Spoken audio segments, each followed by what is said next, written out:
Si vous nous rejoignez, merci de votre fidélité. Bienvenue, mesdames et messieurs. Voici les titres de votre journal. La semaine nationale du mérite scolaire a pris fin hier à Conakry, un rendez-vous qui fait la promotion de l'excellence dans le système éducatif guinéen, des moments de reconnaissance pour des actes posés en faveur des élèves et de l'école guinéenne. Intégration et suivi des réfugiés en Guinée, le secrétaire exécutif de la Commission nationale rencontre les représentants de plusieurs pays africains et asiatiques. La sécurité et les défis sont abordés. Éliminatoire de la Coupe du Monde 2026, le nouvel entraîneur du série national a dévoilé la liste des joueurs convoqués contre notamment la Somalie et l'Algérie, 25 joueurs dont on va parler dans ce journal. Voilà pour le sommaire. Bonsoir à tous. C'est un rendez-vous qui met en lumière les efforts des élèves, des enseignants et des partenaires du système éducatif guinéen. Conakry a abrité ce week-end la cérémonie de clôture de la 4e édition de la Semaine nationale du mérite scolaire.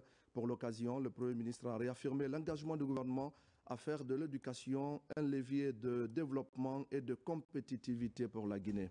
Ousmane Bangoura. À la fois solennelle et festive, la cérémonie a réuni les lauréats du baccalauréat, enseignants, parents et partenaires du secteur éducatif. Une occasion de célébrer l'excellence et de reconnaître les sacrifices consentis dans l'effort apprentissage. Le Premier ministre Amadou Ouriba, entouré de plusieurs membres du gouvernement, a salué l'engagement quotidien des enseignants et la persévérance des élèves qui se distinguent. Cette jeunesse qui monte au créneau est un espoir pour nous tous, celui de voir dans quelques années des adultes responsables, soucieux du bien commun, protecteurs des intérêts de la nation guinéenne. Mes chers lauréats, vous avez fait le plus simple, conquérir la Guinée. Il vous reste le plus dur, conquérir le monde pour votre pays, la Guinée. Je ne doute pas que vous saurez le faire et vous saurez être à la hauteur de cette légitime attente que nous avons pour vous. Toutes nos félicitations. S'exprimant au nom du président de la République, chef de l'État, le général Mamadi Doumbouya, le Premier ministre Amadou Ouriba a tenu à magnifier le courage et la persévérance des élèves, tout en rendant hommage aux enseignants qui, dans l'ombre, façonnent l'avenir. C'est un message d'espoir, c'est un message également d'encouragement à tous les enfants de la République de prendre en compte que la réussite passe par le travail.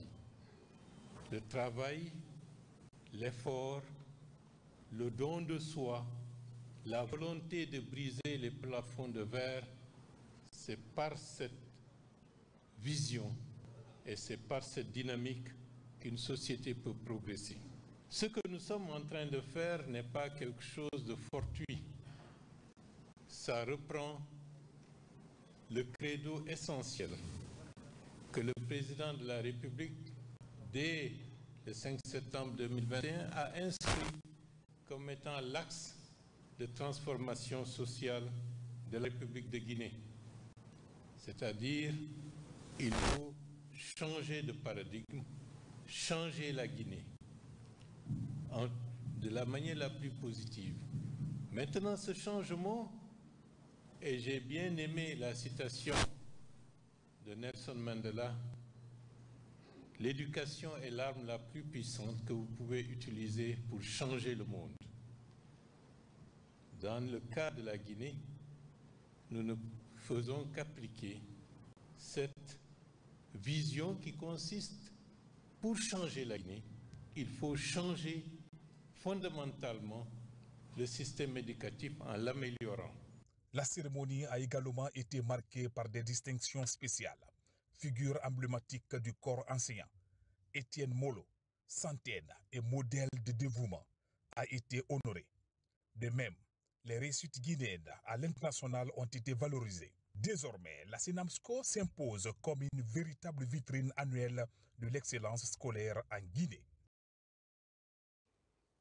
Le Premier ministre que vous avez vu ici et qui était cet après-midi aux côtés des leaders de l'Axe avec le mouvement pour l'alternance en Guinée, Amadou Ouriba, est largement revenu sur les grandes innovations contenues dans le projet de nouvelle constitution. Alpha Siagaba. Les jeunes de l'Axe multiplient les initiatives pour la vulgarisation du projet de nouvelle constitution avant le 21 septembre, date prévue pour le référendum. C'est dans ce cadre que le mouvement pour l'alternance en Guinée a tenu une rencontre marquée par la présence du Premier ministre, chef du gouvernement.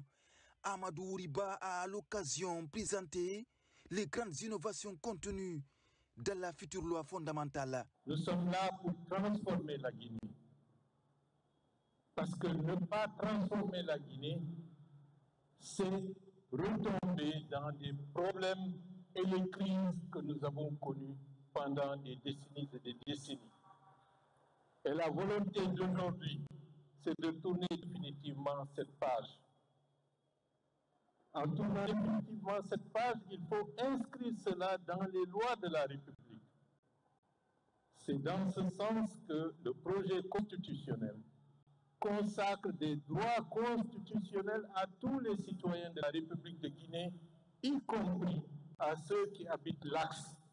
Vous avez et vous aurez des droits constitutionnels qui obligent tout gouvernement à respecter vos droits constitutionnels aujourd'hui, demain et après-demain. Il ne faudrait plus que des gens viennent vous donner de l'argent pour dire de sortir dans la rue, brûler des pneus, alors qu'eux, ils sont tapis en sécurité. On a été pendant longtemps instrumentalisés. Qu'est-ce que ça a donné? Leur objectif, c'était diviser, pour justifier leur maintien au pouvoir par n'importe quel moyen possible. Si aujourd'hui encore, des gens vous disent que ça ne les intéresse pas, ce projet constitutionnel, c'est qu'ils crachent sur la mémoire de tous ceux qui sont tombés pour la démocratisation. Vous avez tous soit des petits frères, soit des grands frères, soit des camarades qui sont dans les cimetières. Pour honorer leur mémoire, prenez en charge ce projet constitutionnel comme étant la juste récompense qui leur revient de droit. Parmi ces nouveautés figure la gratuité de l'éducation pour les enfants de 5 à 17 ans, ainsi que la possibilité de candidature indépendante. Le message que nous avons entendu aujourd'hui est un message rassurant, c'est un message qui nous concerne, c'est un message qui nous rassemble autour des valeurs communes, autour des valeurs de cohésion sociale et de développement. Personne ne sera mis à l'écart dans ce nouvel projet. Nous avons vraiment adhéré au projet à travers son explication. Nous sommes convaincus que vraiment c'est quelque chose qui va dans l'intérêt supérieur de la nation guinéenne. À l'issue de cette rencontre avec le Premier ministre, le mouvement a réaffirmé sa volonté de s'impliquer activement dans la campagne de sensibilisation sous leur slogan « Même famille » qui signifie « Nous avons compris ». Et c'est le même élan qui se renforce aussi à l'intérieur du pays. À Kindia, l'ONG Aimer la Guinée a formé et sensibilisé les citoyens sur le projet de nouvelle constitution.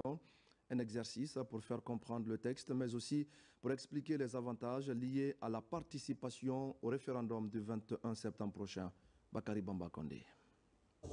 Alors que la Guinée se prépare à voter pour sa nouvelle constitution, une course contre la montre est lancée pour informer les citoyens. L'ONG Aimer la Guinée multiplie les actions de vulgarisation à travers le pays. Après avoir sillonné plusieurs préfectures, elle a récemment posé ses valises à Kindia dans le but d'expliquer les tenants et aboutissants de ce texte fondamental à la population.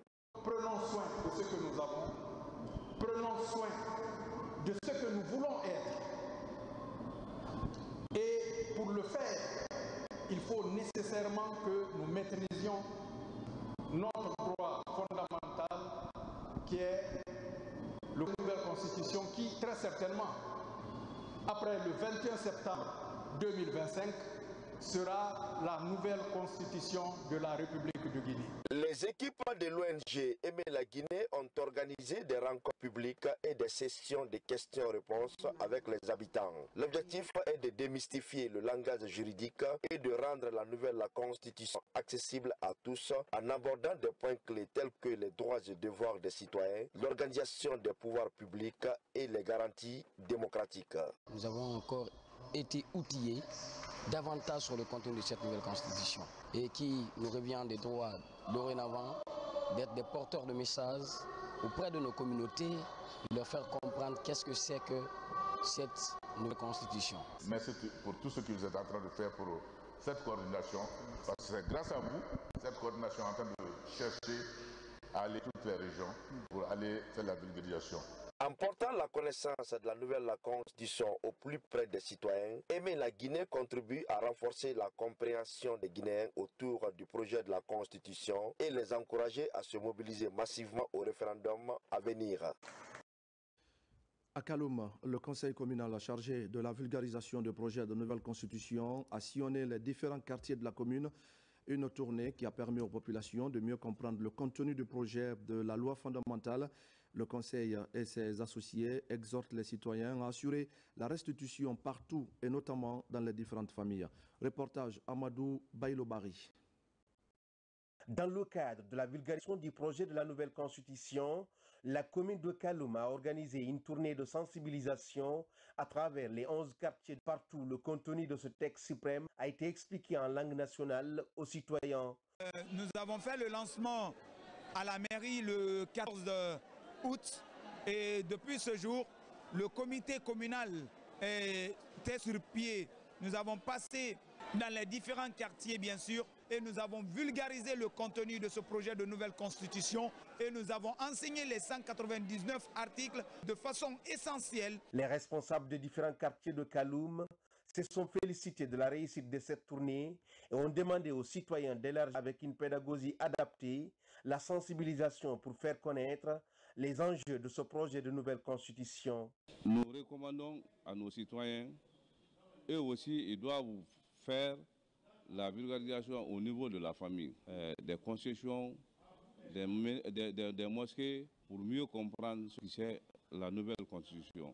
Cette nouvelle constitution qui nous ressemble et qui nous réunit, tout le monde l'a su ici que les différents articles qui étaient exposés sont importants pour la vie de la population guinéenne. Le conseil communal de la vulgarisation s'est dit avoir accompli un devoir qui est celui de permettre aux populations une meilleure compréhension de la future loi fondamentale de notre nation. Le collectif des cadres pour le développement intégré de la Guinée et l'Union des transporteurs de Guinée apportent aussi leur contribution à la vulgarisation du texte fondamental. Ils décident ensemble de transformer le réseau de transport en commun en une véritable plateforme d'échange, un dialogue direct et franc avec les citoyens, comme vous allez le voir dans ce compte-rendu signé Souleymane Diaraya Kamara. Le collectif des cadres pour le développement intégré de la Guinée a officiellement lancé une initiative citoyenne dénommée Dialogue national sur la future constitution guinéenne. Sa mission est de créer un cadre d'échange constructif entre l'État et la population. La Commission nationale de développement qui va être mise en place. Et nous estimons que toutes les couches sociales, notamment eux, les transporteurs et même les mécaniciens, ça veut dire tous les travailleurs, en tout cas du fer, comme on le dit de façon courante, seront aussi appelés à partager avec le peuple leurs connaissances. Le collectif s'est dit quoi? Après réellement sa vulgarisation, il ne faudrait pas que la vulgarisation se limite réellement à une période juste avant le référendum. L'appropriation du contenu réellement de cette constitution doit continuer réellement. Elle doit être une activité inhérente. Il faudrait que les gens se l'approprient. L'objectif de ces journées de dialogue citoyen est double. Instaurer un cadre de discussion constructive et favoriser l'appropriation citoyenne des réformes en cours. Il est normal que tous les citoyens se mobilisent pour expliquer le contenu du projet de nouvelle constitution. C'est dans ce cadre que j'ai invité pour venir contribuer à l'éclairage autour des dispositions. Depuis son lancement, la campagne a abouti à plusieurs initiatives de vulgarisation sur le terrain. Il s'agit de faciliter cette appropriation citoyenne des réformes et de renforcer la légitimité d'un processus constitutionnel très attendu. Le projet de nouvelle constitution est également expliqué dans les localités de Kerouané, Centre et Bandankoro. C'est une volonté des fils et filles ressortissants et résidents de la préfecture, une initiative que les citoyens apprécient sur place. Explication Mohamed de Kamara. Le contenu du projet de la nouvelle constitution continue d'être vulgarisé Dans l'arrière-pays, à Kéréouané, les sages de la localité sont en première ligne. La future loi fondamentale est expliquée dans la langue du terroir, une stratégie utilisée par les fils ressortissants, résidents et amis de Kéréouané qui veulent voir le pays se doter d'une constitution qui prend en compte la situation de toutes les socio-professionnels de la Guinée. Notre volonté, c'est de voir les citoyens de Kéréouané, en passant par Banakoro, s'approprier. C'est cette motivation qui nous conduit aujourd'hui dans plusieurs localités. J'ai l'insigne honneur de vous remercier et vous féliciter de la qualité de l'accueil chaleureux à l'occasion de la vulgarisation de la nouvelle constitution, la constitution pour le bien-être de tous les Guinéens. À Banakoro, une des sous-préfectures de Kéréouané, les citoyens se sont appropriés des avantages de ce projet de la nouvelle constitution.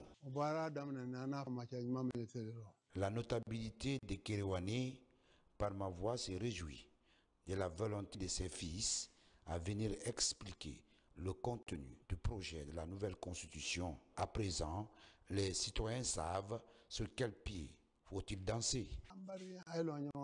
Dans les jours à venir, cette structure associative mettra les bouchées doubles pour une vulgarisation à grande échelle en Haute-Guinée. Dans la savane guinéenne, les populations de Kankan et Kouroussa sont sensibilisées sur le projet de nouvelle constitution. Dans les structures sanitaires, par exemple, les grandes lignes du texte sont expliquées aux malades. Partout, c'est la même ambition, aider les citoyens à la base à mieux appréhender les grandes innovations contenues dans ce projet. Diamo Kaba est notre correspondant régional. Comprendre le contenu du projet de nouvelle constitution est un engagement commun pour le rendre accessible à tous. À l'hôpital préfectoral de Kouroussa, la campagne de vulgarisation sillonne les salles d'hospitalisation pour permettre aux alités d'être au même niveau d'information que ceux en bonne santé. Une grande particularité initiée par Dr Demba Mara pour saisir les avantages de la future loi fondamentale. Tout simplement parce que les malades ont d'abord droit à l'information. Et quand vous prenez notre manière de procédure, il stipule clairement que les patients ont le droit à l'information. Et comme vous savez, nous aussi à notre tour, nous avons aussi l'obligation non seulement de lire cette nouvelle constitution, mais aussi moi en tant que leader, c'est de partager le contenu de cette nouvelle constitution au personnel de santé, mais aussi aux malades. Même réaction à Kankan pour faciliter la compréhension aux médecins. En première ligne, le directeur préfectoral de la santé pour expliquer les grandes lignes du projet. Chacun se retrouve dans les grandes innovations du projet de nouvelle constitution. Chers responsables, je compte sur vous d'aller sensibiliser sur les avantages, les enjeux de ce projet de nouvelle constitution. Les avantages de constitution doivent à la santé. Il prescrit le caractère prioritaire de l'accès à la santé. Il garantit à tous les Guinéens la couverture sanitaire universelle dans les conditions qu'une loi détermine. La plateforme des citoyens unis pour le développement, PECUD, poursuit à Nabaya sa campagne d'information, d'éducation et de sensibilisation sur le contenu du projet de nouvelle constitution. La mairie de Kankan est l'endroit choisi pour faciliter la compréhension du texte constitutionnel. L'objectif visé, c'est de vulgariser, informer et sensibiliser la population à connaître mieux le contenu de cette nouvelle constitution afin de les permettre, n'est-ce pas, de voter le 21 décembre au référendum. Par rapport à ce projet, nous visons à ce que les citoyens participent à la vie de la nation. Cela ne peut se faire sans la participation des citoyens. C'est cet objectif que nous poursuivons à travers cette coopération. Nous sommes à Makono, l'un des quartiers de Nabaya. C'est une nouvelle offensive des membres de la délégation spéciale. L'accessibilité au contenu du projet de nouvelle constitution, voilà la motivation du secrétaire général de la municipalité pour saisir les innovations phares. La population de Makono est sortie massivement pour recevoir la délégation de la mairie de Kankan afin d'écouter les différents points sur les innovations de cette nouvelle constitution. Et je les exhorte à continuer à écouter les clés qu'on a envoyées à Makono sur lesquelles sont édictés les 199 articles de la nouvelle constitution. À Kouroussa, tout comme à Kankan, la gratuité de la santé a attiré des intentions pour contribuer activement à la vulgarisation du projet de nouvelle constitution auprès de toutes les couches. Au même moment, la caravane du directeur général adjoint du Conseil guinéen des chargeurs met le cap sur les différentes sous-préfectures de Dinguiraye. Après la commune urbaine, les populations de Banora, Kalinko ou encore de Selouma ont eu de larges informations sur le projet de nouvelle constitution. Partout, les citoyens ont manifesté leur intérêt devant les innovations proposées dans le document. Idrissa Bar. À Dinguiraye, après l'étape de Mbonné, la mission de vulgarisation du projet de nouvelle constitution, conduite par le directeur général adjoint du Conseil guinéen des chargeurs, met le cap sur les localités de Darahilimalo, Lopé Suntu, Matakania et la sous-préfecture de Banora. Partout devant, de nombreuses personnes mobilisées, les grands axes de la future loi fondamentale sont abordés à langue locale dans le but de susciter une meilleure compréhension du texte. Ils sont venus vraiment pour comprendre aujourd'hui qu'est-ce qu'il y a dans la nouvelle constitution. On est en train de se déployer dans les districts. Ceux qui ne comprennent pas français, on va les interpréter en langue nationale, Pulaar, Malinké, Sousou, Guérzé dans toutes les langues. Tout le monde doit se lever pour cette vulgarisation de la nouvelle constitution.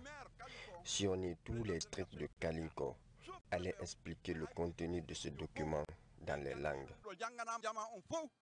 Les mêmes engouements dans les sous-préfectures de Kalinko et Selouma, où Maki Guissé et son équipe ont procédé à une large sensibilisation et information des habitants. J'ai pris cette initiative de venir faire une tournée préfectorale dans les 7 communes rurales et la commune urbaine de Dinguiraye. Nous sommes allés faire la sous-préfecture de Kalinko et celle de Selouma. À pareille heure, on était à Selouma.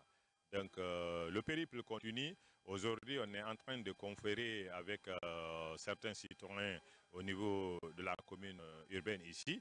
Avant de clôturer cette longue tournée, une rencontre d'importance s'est tenue au centre-ville de Dinguiraye afin de vulgariser le document avant l'échéance du 21 septembre prochain. Et voilà donc pour le chapitre que nous avons consacré ce soir à cette campagne de vulgarisation du projet de nouvelle constitution. Dans le reste de l'actualité, le ministère des Affaires étrangères fait le point sur la gestion des passeports biométriques.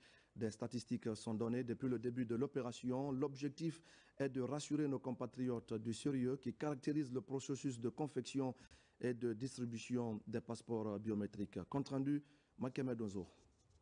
Notre mission diplomatique en tant que représentation officielle de l'État guinéen à Cuba a pour priorité de vous mettre à disposition le document du projet de la nouvelle constitution. Mais il ne s'agit pas seulement d'un simple document. Il ne s'agit pas seulement de vous le transmettre ou de vous le remettre. Il s'agit de vous expliquer en quelques grandes lignes, de vous éclairer sur ces enjeux et de vous donner toutes les clés pour en comprendre pleinement le contenu. Car nous sommes convaincus qu'une constitution n'est pas seulement un texte juridique, c'est le socle sur lequel repose notre vivre ensemble, l'architecture de notre institution, le garant de nos droits et libertés. Ce projet de nouvelle constitution a été conçu dans un esprit d'inclusivité et de participation citoyenne. Il reflète notre diversité et nos aspirations communes. Il nous sert pour l'intérêt général. Voilà donc pour ce tout dernier élément du chapitre consacré à la vulgarisation du projet de constitution. On était donc à Cuba où la communauté guinéenne a été largement édifiée sur le texte. Dans l'actualité encore, le secrétaire exécutif de la Commission nationale pour l'intégration et le suivi des réfugiés entame ses activités par une série de prises de contact Koikoi Beavogi a conféré hier avec les représentants de 22 pays africains et asiatiques résidant à Conakry. Il est question de consolider le climat de confiance et de rassurer les réfugiés de la volonté du gouvernement à garantir leur sécurité. Omelamine Kamara. À ce jour, plus de 2800 réfugiés vivent encore en Guinée. Des réfugiés venus de 22 pays africains et asiatiques. Quelques semaines après sa prise de fonction, le secrétaire exécutif de la Commission nationale pour l'intégration et le suivi des réfugiés en Guinée, en compagnie du chef de cabinet du ministère de tutelle, rencontre les représentants de la communauté des réfugiés de Conakry. Tant d'autres en Guinée pensent que les réfugiés n'existent pas. Et tandis qu'on peut avoir des réfugiés, pas seulement au temps de guerre, mais quand on est stressé, on est dessus dans un pays, on peut chercher un autre pays pour aller se chercher. Et je pense que ce grand nombre que nous avons, les 2808, dont 512 qui existent en Guinée forestière, sont tous en Guinée pour se chercher. Et je pense que l'État, je veux parler particulièrement du gouvernement, doit faire face à leurs problèmes. L'accompagnement que le ministère apporte à ces services est à la fois administratif et budgétaire. Il s'agit donc, conformément à nos engagements et aux tests nationaux et internationaux qui gouvernent la question des réfugiés, de prendre des dispositions, des actions concrètes envers cette couche sociale de notre pays. Parmi ces 2808 réfugiés, 500 personnes vivent dans la région forestière et les 2296 résident dans les zones urbaines.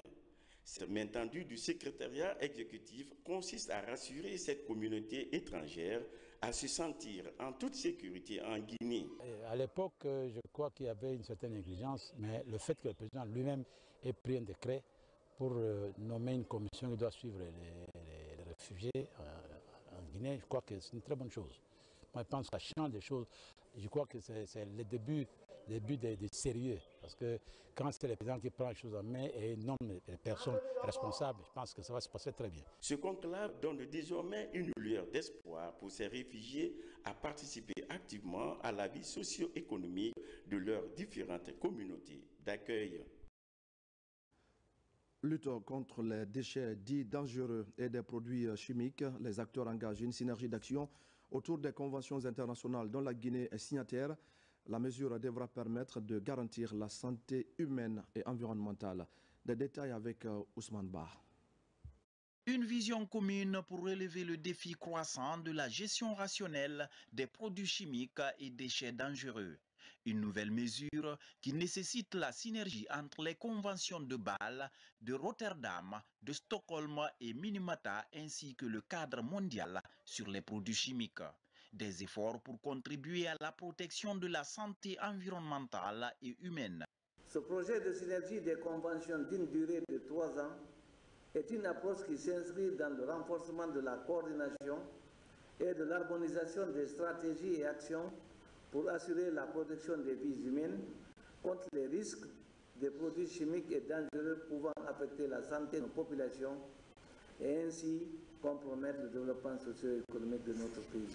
Dans les échanges, chaque partie apporte son point de vue, propose des solutions adaptées aux réalités et fait des recommandations.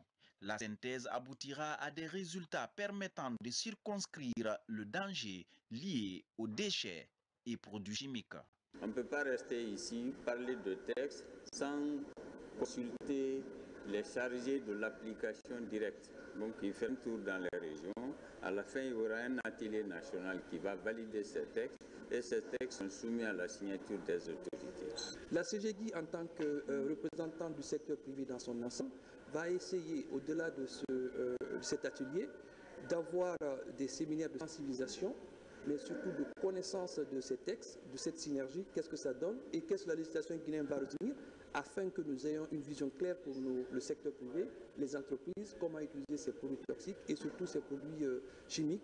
D'une durée de 3 ans, ce projet est conçu autour de 4 composantes qui reflètent les besoins identifiés en termes d'activité, de résultats et de retombées. Et voilà qui nous amène à parler de l'assainissement de Conakry. Les efforts se multiplient à tous les niveaux pour rendre la capitale encore plus attrayante. Cette fois-ci, c'est l'Agence nationale de salubrité publique qui déploie des bacs à ordures dans les différentes communes. L'opération devra faciliter la collecte des déchets et rendre les quartiers plus propres. Mamadou Saliouba commente les images de Sekou Sissoko. L'assainissement de la capitale, un défi de tous les jours. Face à l'ampleur des déchets, l'Agence nationale de salubrité publique lance une nouvelle dynamique pour rendre Conakry plus propre. Première action de grande portée, l'ANSP dote les communes des bacs à ordures. Matoto et Kabelin sont les premières communes bénéficiaires. Et à date, tous nos bacs qui sont avec nous à Matoto ne sont pas du tout bons. Et aujourd'hui, quand nous recevons un bac tout neuf, le sentiment c'est immense. Nous avons reçu notre bac ce matin. Nous avons besoin de beaucoup de bacs. Ils ont commencé.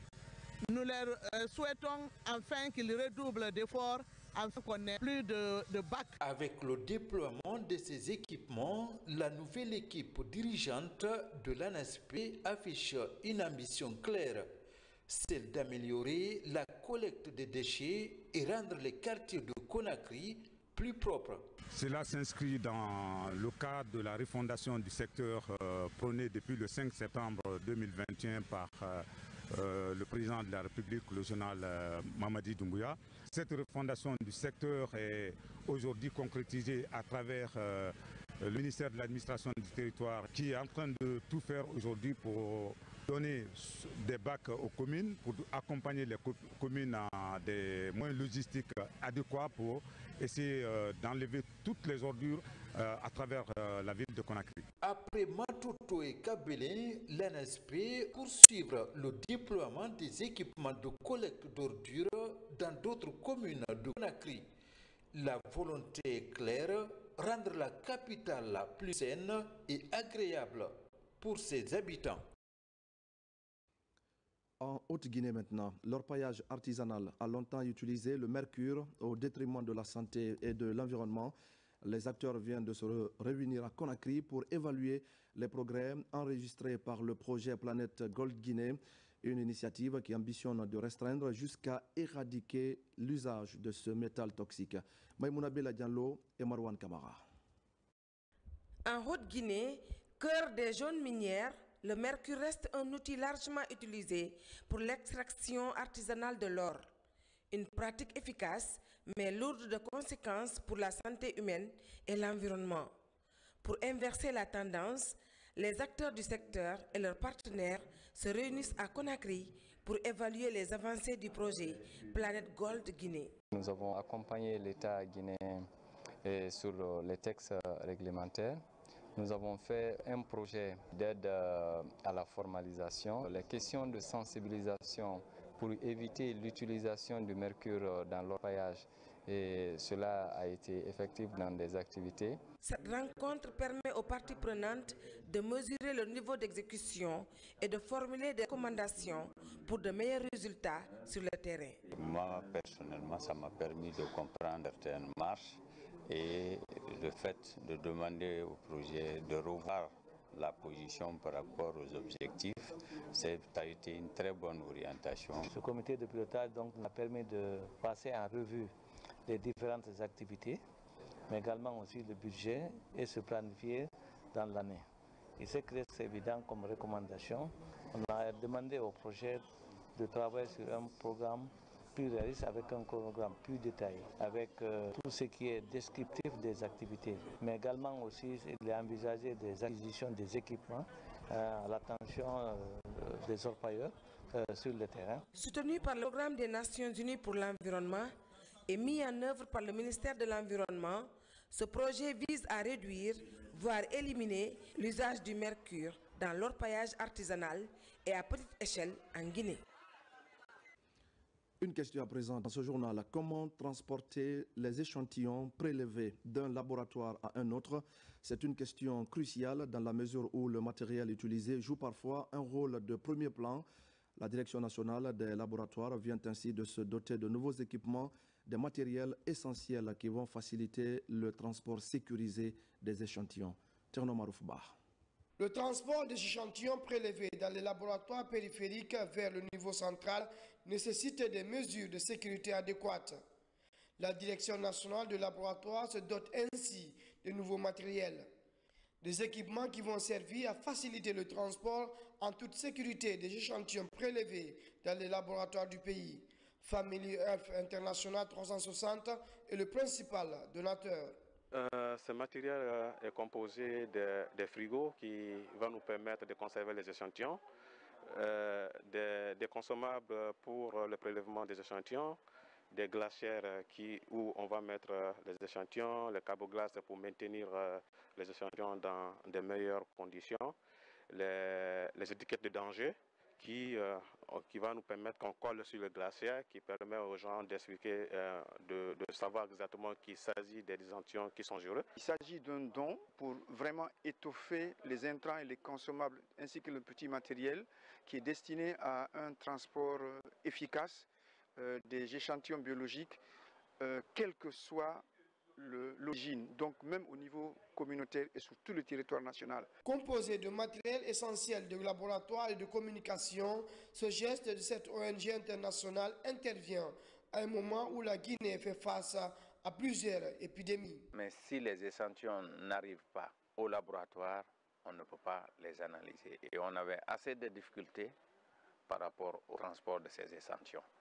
Et ce lot de matériel va faciliter ce travail. Partenaire du ministère de la Santé et de l'Hygiène publique depuis plusieurs années, l'ONG Family Health International 360 apporte son aide dans le domaine des laboratoires en Guinée.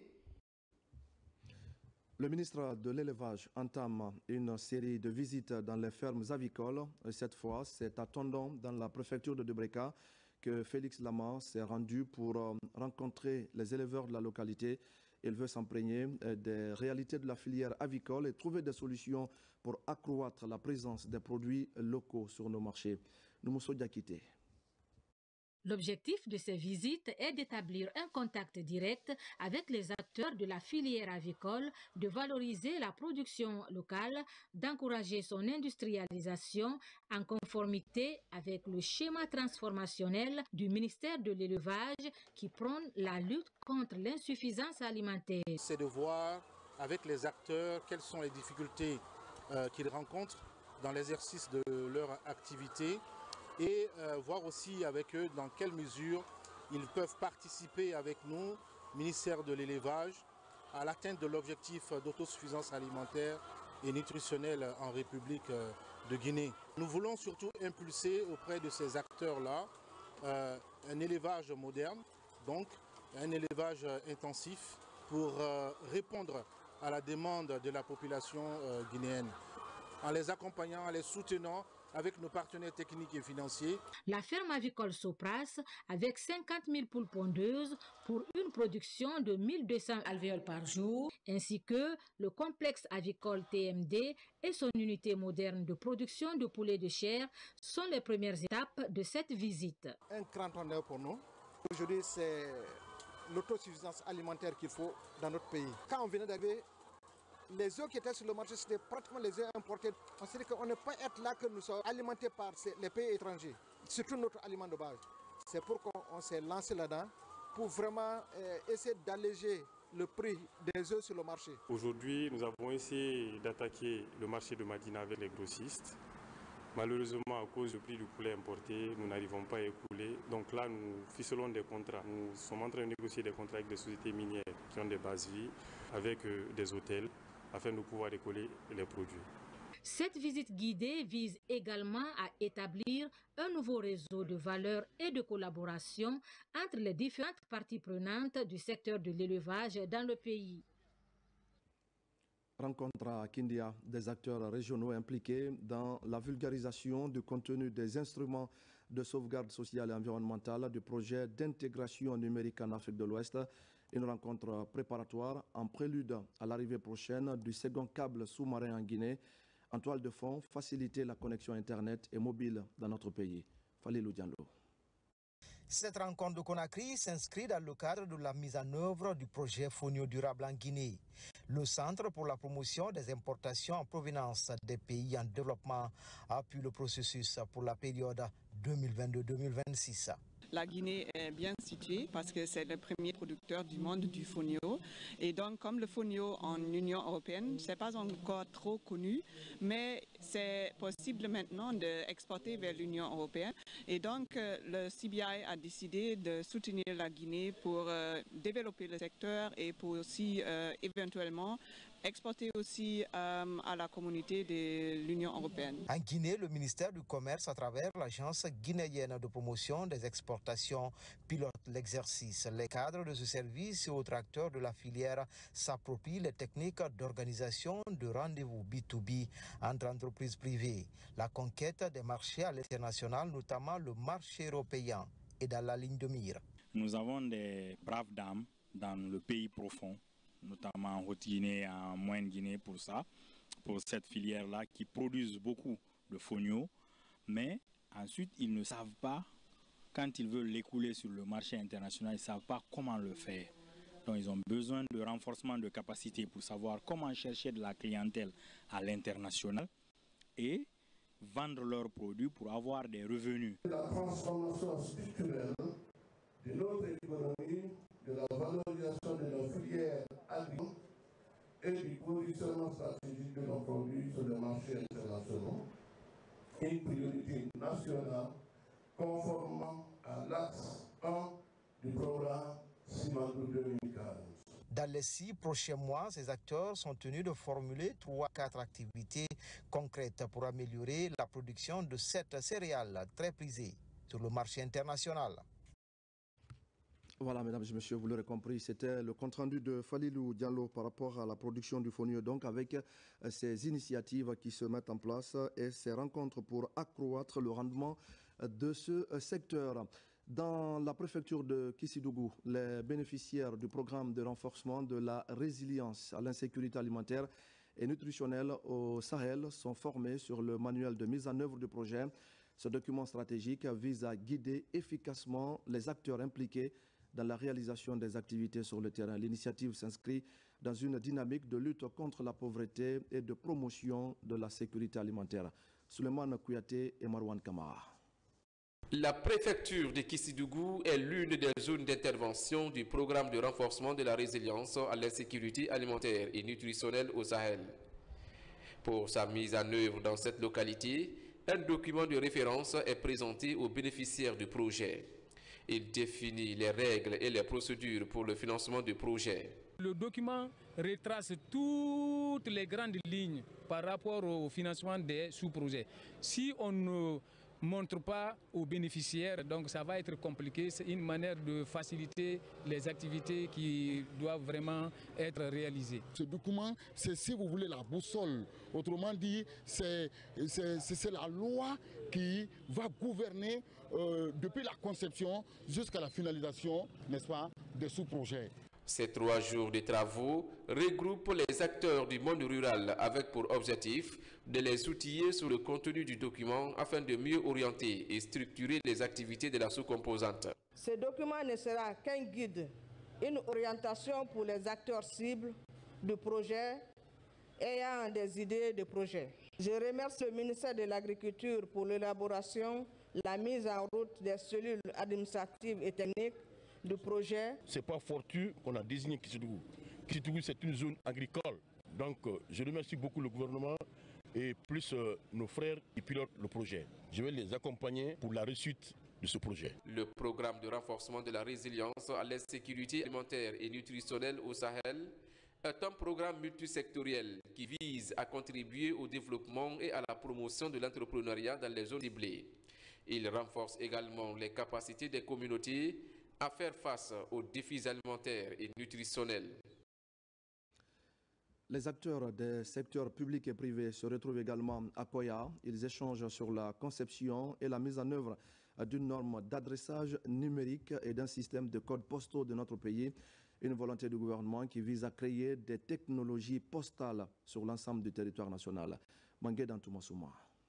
Porté par le projet Ouadib Guinée, Les résultats de l'étude de faisabilité pour la conception et la mise en œuvre d'une norme d'adressage numérique doublée d'un système de codes postaux viennent d'être présentés aux parties prenantes dans la préfecture de Koya par le cabinet Global Training Consulting Services. Durant ce projet, nos experts ont pu étudier le terrain et faire le diagnostic pour pouvoir faire les meilleures recommandations, pour pouvoir installer un plan d'adressage qui répond aux attentes des citoyens guinéens et qui va leur permettre de créer de nouveaux emplois. Le ministère chargé des postes et des télécommunications et de l'économie numérique ici en Guinée a vu l'intérêt que la Guinée dispose de ce système de codification et d'adressage afin de promouvoir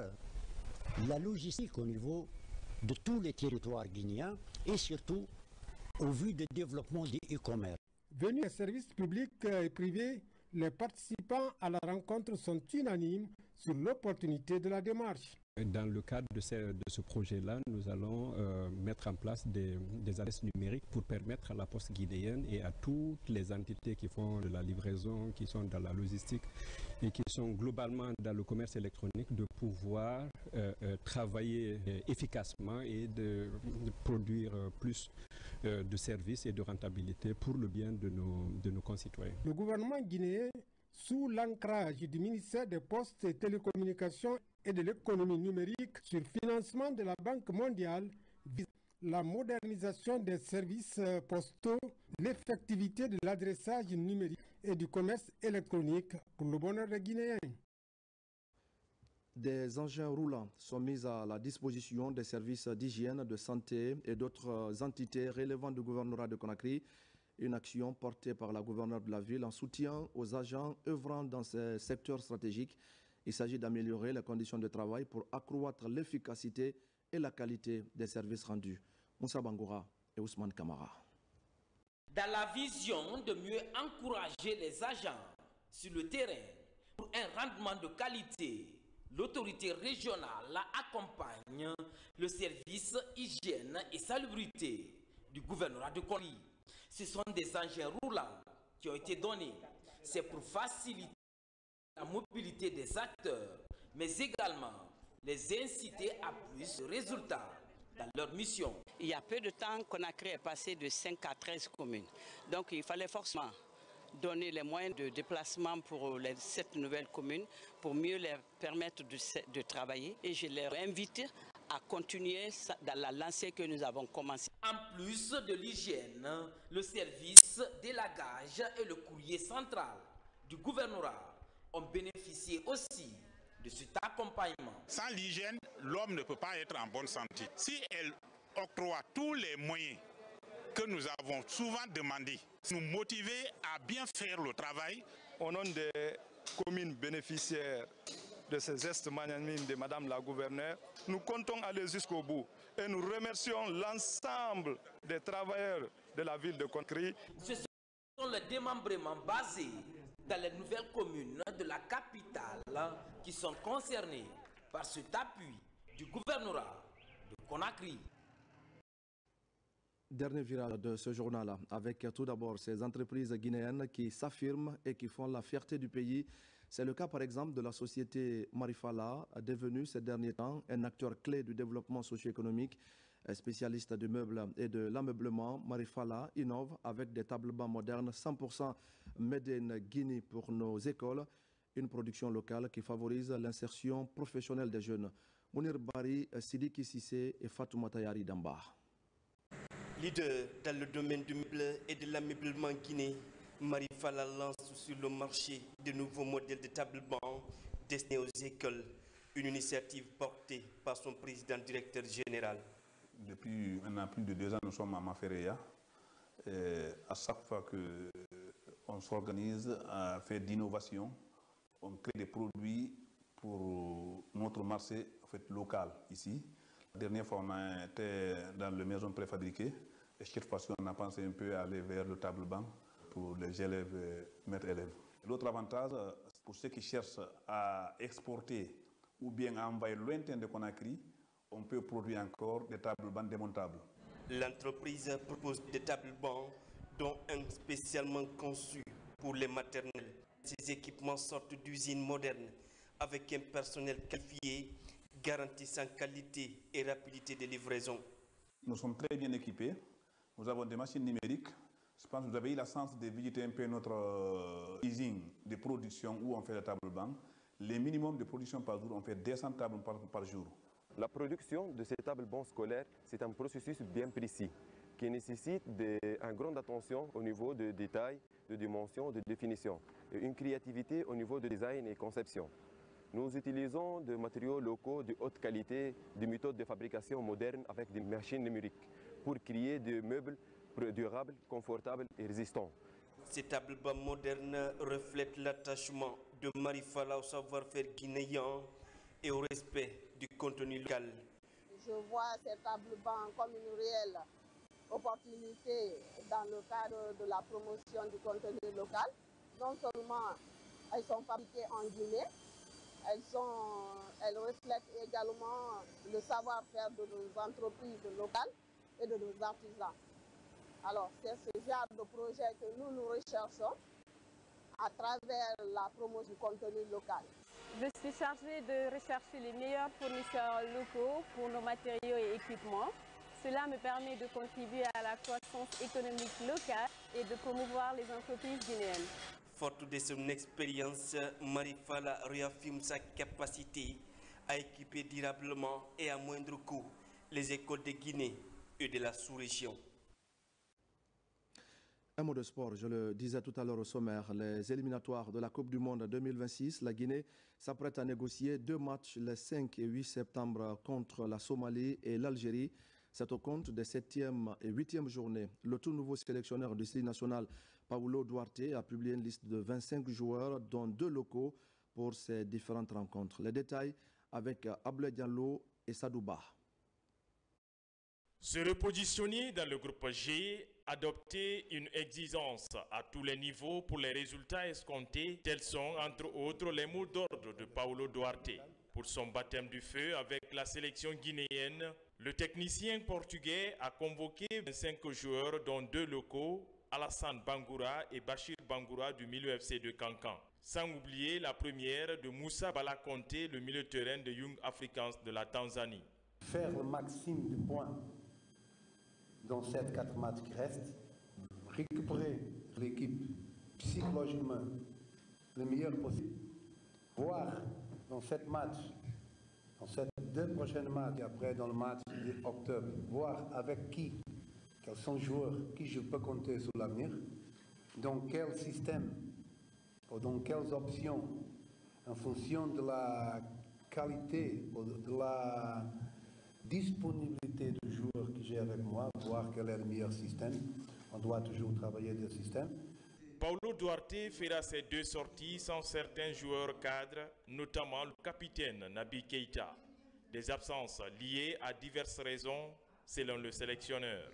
La totalité de cette absence, certains sont blessures, certains sont joueurs qui n'ont pas de club, et certains sont joueurs qui jouent au club, mais qui disent qu'ils ne sont pas encore en forme, qu'ils ne sont pas encore en confiance, qu'ils veulent se battre pour le club, pour gagner sa place et pour gagner la titularisation.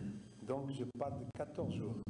Le Sili national occupe la 5e place du groupe G avec 7 points à 8 longueurs du leader algérien. Ainsi, la Guinée affronte la Somalie le 5 septembre à Kampala avant de recevoir l'Algérie le 8 septembre à Casablanca au Maroc. Page noire avant de boucler ce journal. Abakar Sidiki Kondé, artiste musicien, a tiré sa révérence à Conakry des suites de maladies. L'artiste était connu pour son talent, sa disponibilité, son humilité et le sérieux dans le travail. Avant son inhumation, il a eu droit ce dimanche à un symposium organisé par l'Union nationale des artistes et musiciens de Guinée. Que son âme repose en paix. Amen. Mesdames et messieurs, c'est la fin de ce journal. Merci à tous de l'avoir suivi, notamment dans la préfecture de Cancan et l'Elouma. Je vous retrouve la semaine prochaine pour d'autres actualités de la Guinée, notre paradis, terre de richesse et d'innovation. Bonsoir à tous.